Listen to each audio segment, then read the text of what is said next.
민수는 오늘도 10년 전 첫사랑 지영이의 근황사진을 염탐합니다. 술자리에서 취기가 오른 민수는 한숨을 쉬며 말하죠. 지영이는 진짜 완벽했어. 그런 여자를 다시 만날 수 있을까? 하지만 친구들의 반응은 예상 밖입니다. 근데 너 지영이 때문에 엄청 힘들어했잖아. 맨날 싸우고 울던 거 기억 안 나?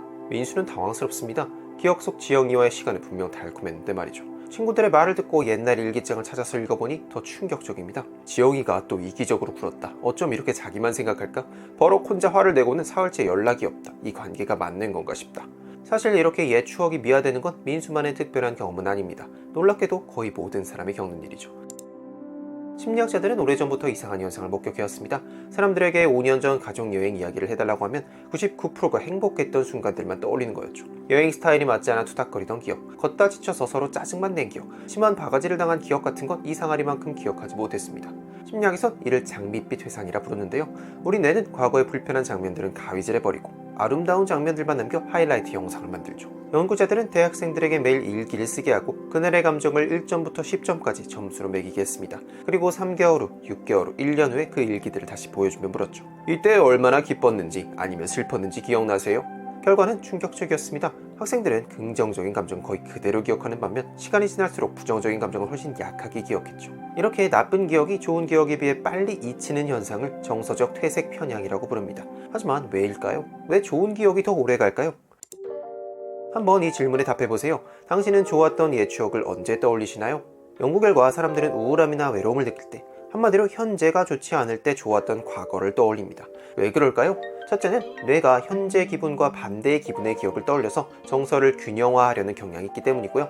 둘째는 뇌가 가성비를 중시하기 때문입니다. 스트레스를 받으면 아드레날린이나 코르티솔이 분출되죠. 심장박동과 혈압이 동시에 상승하며 평상시보다 전체 에너지 소비량이 증가합니다. 한마디로 부정적 감정을 오래 품고 있을수록 비용이 많이 드는 거죠. 그리고 이 비용을 아끼기 위해 뇌는 과거 행복했던 순간을 자동으로 떠올리고요. 맛있는 걸 직접 찾아 먹거나 친구들과 즐거운 시간을 보내는 등 실제 경험이 아니라 단순한 기억 재생이기 때문에 뇌의 입장에서는 실로 가성비 최고의 방법이 아닐 수 없고요. 뇌과학자들은 여기서 멈추지 않고 fMRI로 직접 뇌를 스캔해봤는데요. 사람들이 행복했던 과거를 회상할 때 뇌에서는 두 가지의 영역이 동시에 불타올랐습니다. 첫 번째는 기억을 담당하는 해마였고요. 두 번째는 복직 피계 영역으로 인간에게 쾌감을 선사하는 도파민 기지였습니다. 결국 좋은 추억을 떠올리는 것 자체가 뇌에게는 마약과 같은 쾌감을 주는 행위인 겁니다. 그렇게 이런 악순환이 시작됩니다. 1. 좋은 기억을 떠올린다. 뇌가 쾌감을 느낀다. 2. 쾌감을 느끼니까 또 그 기억을 떠올리고 싶어한다. 3. 자주 떠올릴수록 그 기억은 더욱 강화된다.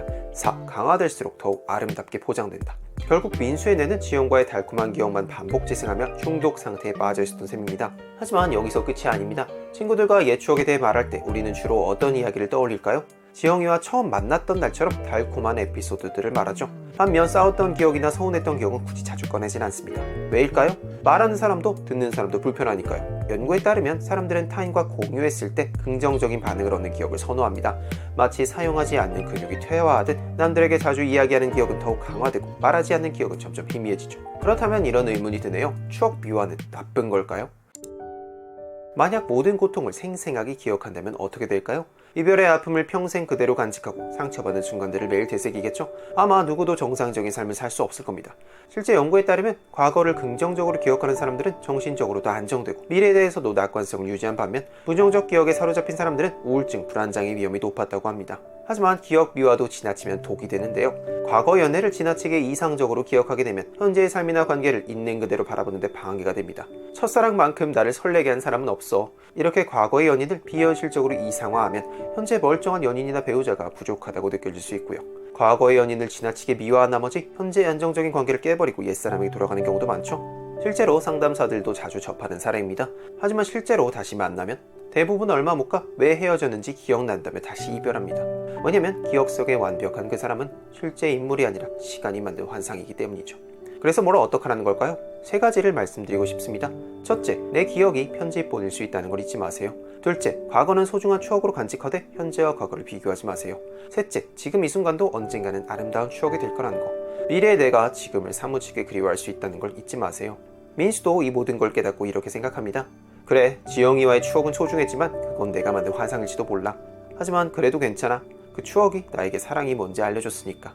민수는 스마트폰을 꺼내 오랫동안 미뤄왔던 소개팅을 잡습니다. 우리는 뇌가 제공하는 장밋빛 필터를 통해 과거를 아름답게 편집하며 현재를 견디는 힘을 얻습니다. 하지만 그 필터가 현실까지 흐리게 만든다면 가끔은 렌즈를 닦아줘야 할 것 같습니다. 오늘도 끝까지 들어주셔서 감사합니다.